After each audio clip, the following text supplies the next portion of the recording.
You can't imagine how one letter changed my life. So there I was, sipping my second cup of coffee on a dreary Monday morning, scrolling through the usual barrage of work emails. Suddenly, something catches my eye. An email from a place I'd never heard of, Vector Solutions. The subject line? Just a cryptic personal matter, urgent. Now, I'm not one to jump at mystery emails. I mean, we all know how the internet works. Click the wrong link and suddenly you're buying yachts in Croatia. But this one felt different. No Nigerian princes here, just a short, direct message. We have important information about your personal life.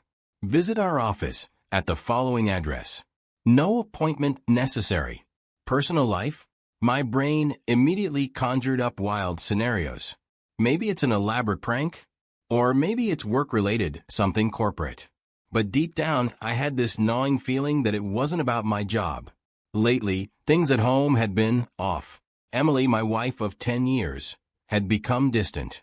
She worked late more often, phone glued to her hand, brushing off my questions with vague excuses. Still, I told myself not to jump to conclusions. Maybe this email was nothing. Maybe I was overthinking things. But curiosity is a funny thing. It gets under your skin. And that personal life bit it gnawed at me. So, like a character in a cheesy thriller, I grabbed my keys, ready to step into what felt like the beginning of a strange new chapter. I had no idea just how strange. I arrived at the address, half expecting to find some modern office building with sleek glass windows and a corporate logo out front.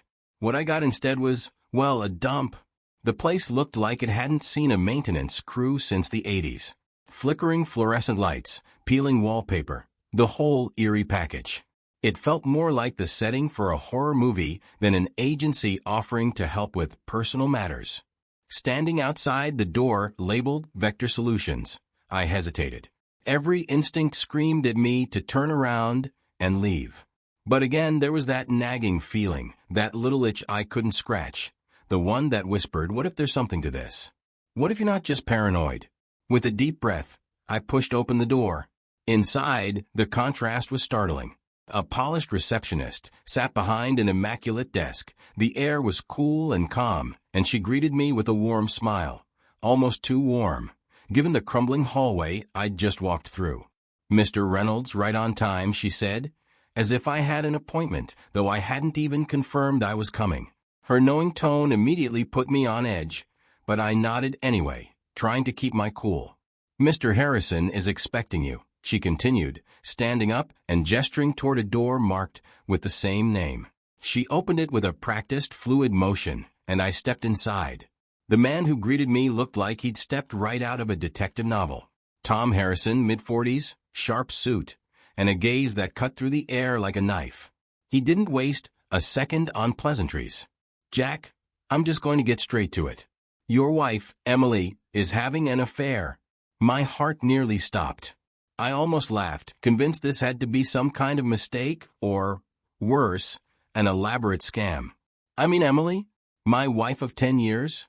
We'd built a life together. This couldn't be real. "No, you've got it wrong." I managed to choke out, shaking my head. "That's not possible." Tom didn't flinch.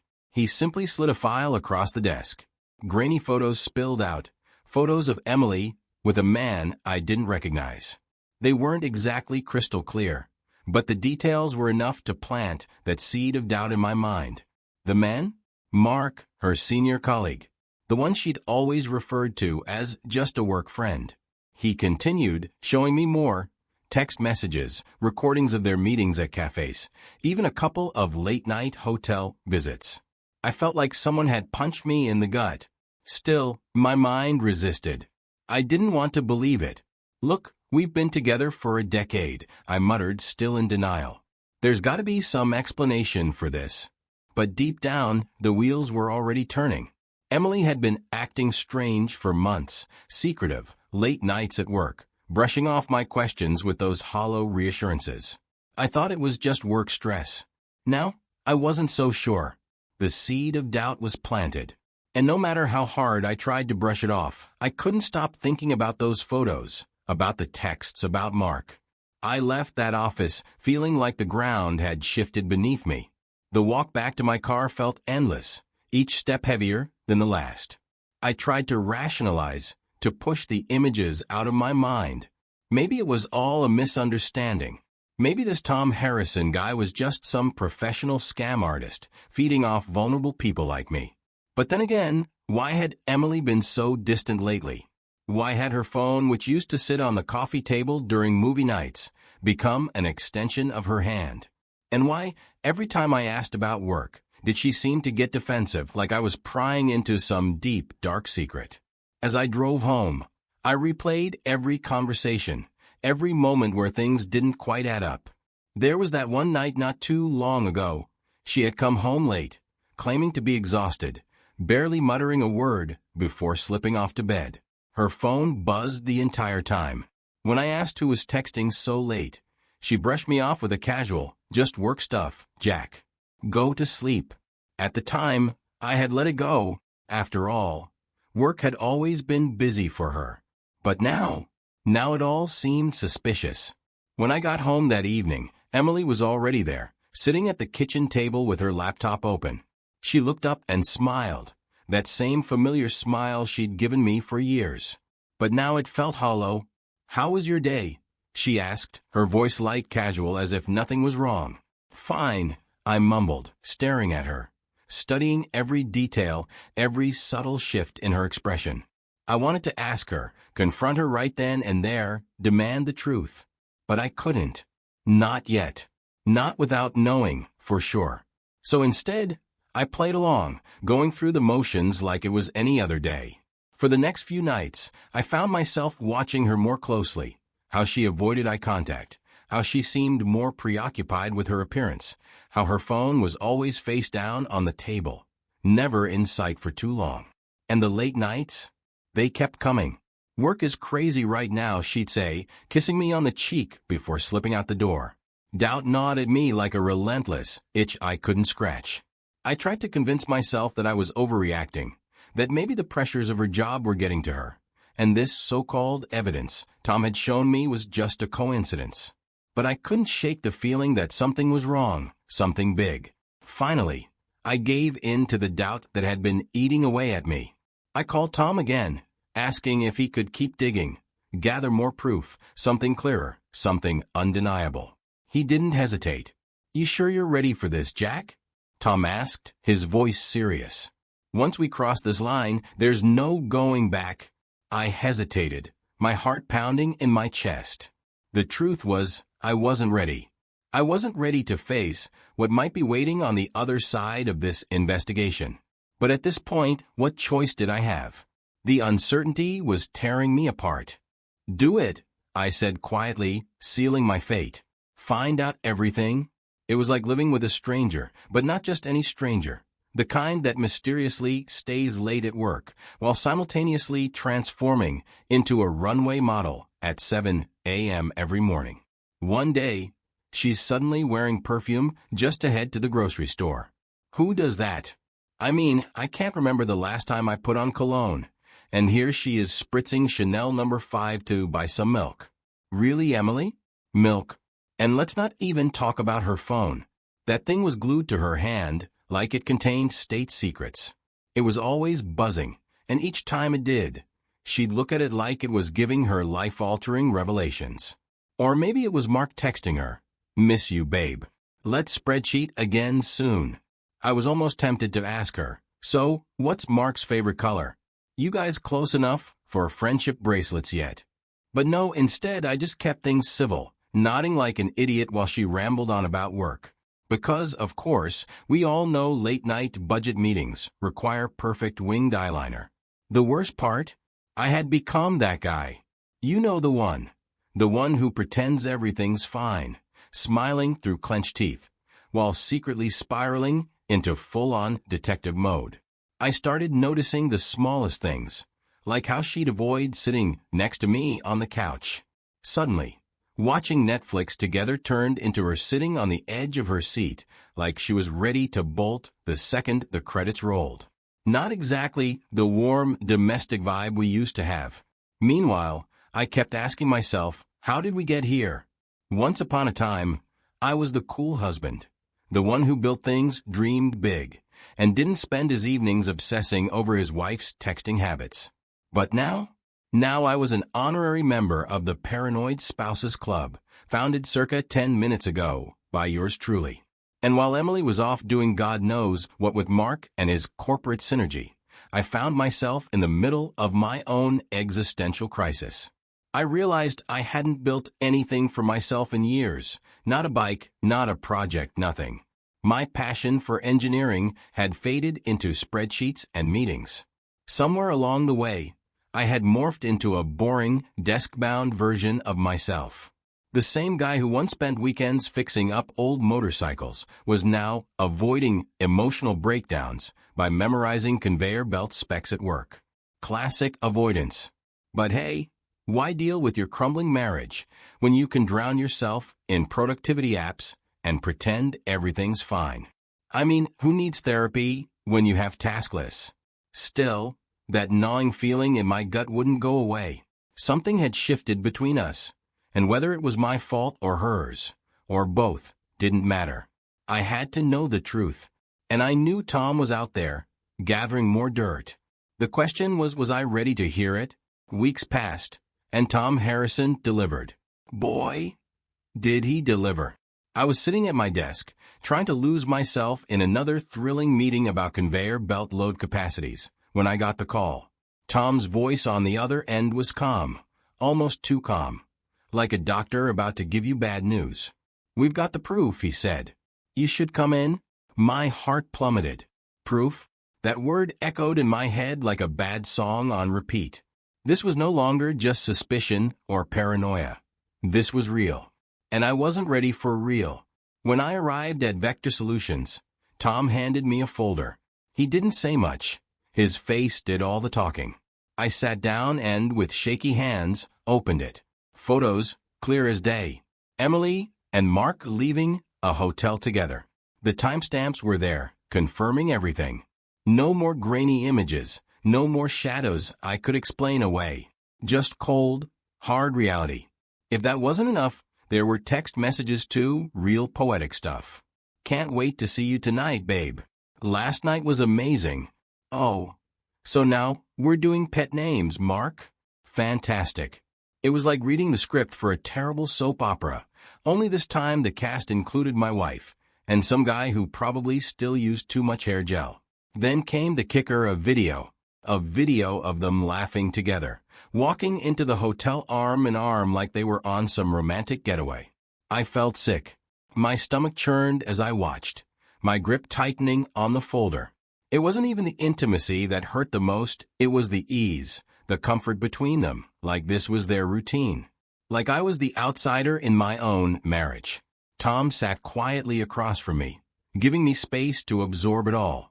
I tried to speak, but nothing came out. I was caught between wanting to laugh at the sheer absurdity of it all and wanting to punch a hole in the wall. My wife, my Emily, had been living this double life for almost a year, and I'd been too busy worrying about conveyor belts to notice. Jack, Tom finally said, his voice soft. I know this is a lot to take in. You don't have to decide anything right now. Decide? What was there to decide?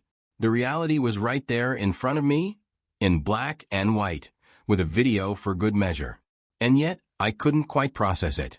My brain was running 1,000,000 miles an hour, but none of the pieces were fitting together.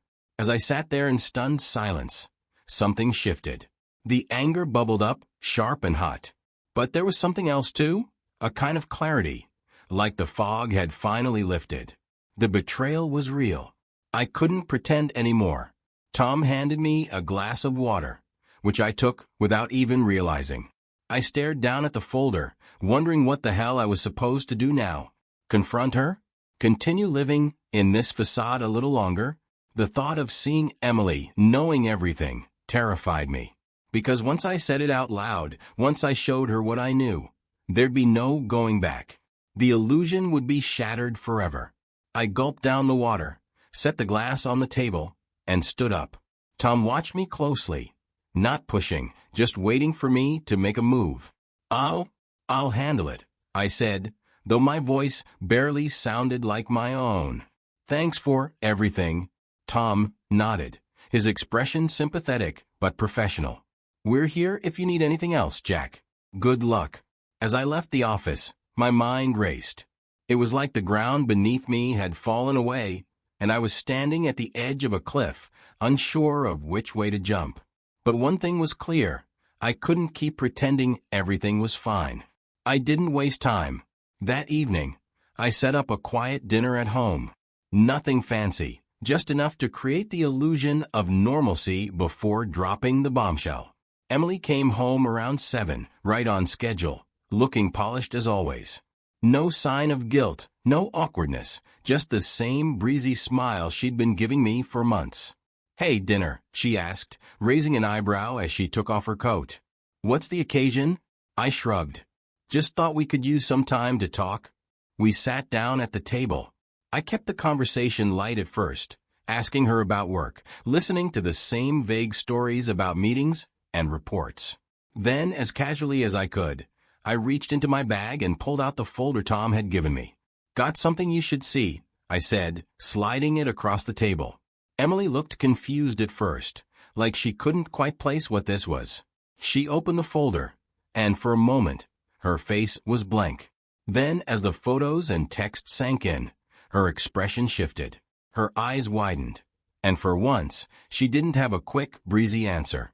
She was quiet for a long time, just staring at the evidence laid out in front of her. When she finally spoke, her voice was shaky. "Jack, I can't explain." Of course, that's the line everyone says when there's no good explanation. She admitted to the affair, said it had been going on for nearly a year. Mark, the guy from work. Yeah, no kidding. It wasn't exactly a plot twist by this point. Emily tried to justify it. She said she felt disconnected, like we had drifted apart, and I hadn't been paying attention to her. Classic. Like somehow I was the one who pushed her into Mark's arms. She went on, explaining how she never meant for it to happen. But, it just did. I listened, but I didn't say much. What was there to say? The excuses sounded rehearsed, like she'd been preparing for this moment. I just let her talk, let her dig herself deeper. She could fill the silence all she wanted. The proof was on the table, literally. After what felt like hours of her rambling on about how she was so sorry and didn't want to hurt me, I stood up, grabbed my jacket, and headed for the door. "Where are you going?" she asked, her voice panicked for the first time. "Out," I said, keeping it simple. There wasn't anything more to say. Not yet. I spent that night driving around. No destination in mind, just the open road and the low hum of the engine. It was easier than going back to the house. Easier than facing Emily's apologies, the awkward silence, or the inevitable arguments that were sure to follow. For a few days, we avoided each other like two strangers living in the same house. No direct confrontation, no shouting matches, just this cold, unspoken tension hanging in the air. I'd head out early for work, and she'd come back late, keeping up the same routine as if nothing had changed. Except everything had. It wasn't that I hadn't thought about trying to fix it. I did. We even tried counseling, one of those marriage therapists who nods a lot and asks you to share your feelings. The sessions were more like boxing matches than therapy. Emily would cry and blame me for being distant, and I'd sit there thinking about how ridiculous it was to be arguing about my distance when she'd been sneaking off to hotels with Mark. To be honest, those sessions were a waste of time. It didn't take long to realize we weren't getting anywhere. We were just two people with a broken foundation, standing in a room trying to pretend we could glue it back together with enough therapy and half-hearted I'm sorries. After a few weeks of this, I finally hit a wall. It was late, and I was sitting on the couch, staring at the divorce papers I'd printed off. It was like the elephant in the room, just waiting for me to do something about it. The realization hit me like a cold splash of water. No amount of counseling, no amount of working on it was going to fix what had been broken. I made the call the next morning. I met with the lawyer Tom had recommended, went over the paperwork, and signed on the dotted line. Simple, clean, and surprisingly easy compared to the emotional roller coaster of the past few months. When I handed the papers to Emily, she didn't say much. A part of me expected tears, maybe some begging, but there was nothing. Just quiet acceptance. I guess even she knew that we had crossed a line we couldn't uncross. It was done. The end of a 10-year marriage signed away in a matter of minutes. The divorce was final, and suddenly, I had more free time than I knew what to do with. You don't realize how much mental space a marriage, or the collapse of one, takes up until it's gone. It's like getting a second job back. Except instead of paperwork, you've got silence. Lots of silence. At first, the silence was weird. The house was quiet, and my calendar? Completely empty. No more awkward dinners. No more late work meetings. Just me and the void. So what did I do? I went back to what I knew best, projects. I dusted off my old tools and got back into building things. There was an unfinished motorcycle sitting in the garage, staring at me like it had been patiently waiting for me to snap out of my daze. I dove in, wrench in hand, feeling something I hadn't felt in years: excitement. Not that fake enthusiasm I'd been mustering at work, but real, honest-to-goodness excitement. It was like waking up. I started tinkering with engines again, sketching out ideas, letting my mind wander back to the things I used to love. Each day, I found myself a little more immersed in these projects, a little more me again. Funny how rebuilding an engine felt like a metaphor for rebuilding myself. And then on a whim, I signed up for an advanced mechanics course. You know, something to get the gears turning literally. Before I knew it, I was spending my evenings in a workshop, learning new techniques, messing around with the latest tech, and, dare I say it, having fun. But it wasn't just about the machines. I realized I needed to work on more than just my hobbies. So I started therapy. Not the marriage kind, the let's figure out why your life fell apart kind. Turns out, there's a lot you learn about yourself when you finally stop running from everything. I picked up books on mindfulness and emotional intelligence, which, honestly, I never thought I'd be reading. But there I was, sipping tea, reading about how to get my life back in order like some kind of self-help guru. And then came the gym. Yeah, I know, the gym. Not exactly my usual haunt, but I needed to get out of my head, and pushing weights around seemed like a good way to do that. Soon, I had a routine going: workouts, therapy, workshops, and for the first time in a long time, I felt like I was moving forward instead of spiraling down. Eventually, I set myself a goal: a triathlon. Seemed ridiculous at first, but I figured if I could survive a marriage collapse, I could survive a triathlon. At the very least, it would be a distraction from obsessing over conveyor belts and divorce proceedings. Piece by piece, I was putting my life back together. And this time, it felt like I was building something solid, something for me. It didn't take long for people at work to notice the change. Suddenly, I was showing up early, full of energy, and not just counting down the hours until I could go home and avoid my wife. I was actually engaged, throwing myself into projects the way I used to when I first started. It was like I'd found a part of myself I'd forgotten existed. One day, my boss called me into his office. Now, normally, that's not a good thing. You get called into the boss's office, and it's usually because you screwed something up or they want to give you a project nobody else wants. But this time was different. He slid a folder across the desk, a prototype design I'd submitted months ago, back when I was running on autopilot. "I like what you've done here," he said. "In fact, I think it's time you took on more responsibility." More responsibility? I nearly laughed. Here I was, the guy who could barely handle his personal life a few months ago, and now I was being promoted. Life has a twisted sense of humor sometimes. "You'll lead the team on this one," he continued, nodding toward the folder. "I want you to push this forward." And just like that, I went from being the guy who was coasting through his career to leading a team on a cutting-edge project. It was a huge opportunity, the kind of project I'd been hoping for back when I had the energy to hope for anything. But now I was ready. I dove into the project with everything I had. Late nights, early mornings, this time by choice, not because I was avoiding anything. The team seemed to feed off my energy, and before long, We were making real progress. It was a far cry from where I'd been just a few months ago, sitting in meetings, daydreaming about conveyor belts, and pretending I wasn't unraveling. But it wasn't just work that was falling into place. At one of those professional networking events, yes, I actually went to one for once, I met Sarah. She was an architect with a focus on sustainable design, and we hit it off immediately. It wasn't like those forced, awkward conversations I'd had with people in the past. This was easy. We shared ideas, talked about projects we wanted to work on, and before I knew it, we were collaborating on a joint engineering architecture project. It was the first time in a long time that I felt like I was building something meaningful, not just in work but in life. Sarah wasn't just someone to fill the void left by Emily. She was someone who got it, someone who was also passionate about what she did, someone who wasn't looking for excuses, but for opportunities. We weren't rushing into anything, we were just enjoying the process. And honestly, it was a refreshing change of pace. In the months that followed, things kept falling into place. I was leading a team at work, collaborating on creative projects, and for the first time in what felt like forever, I wasn't looking back.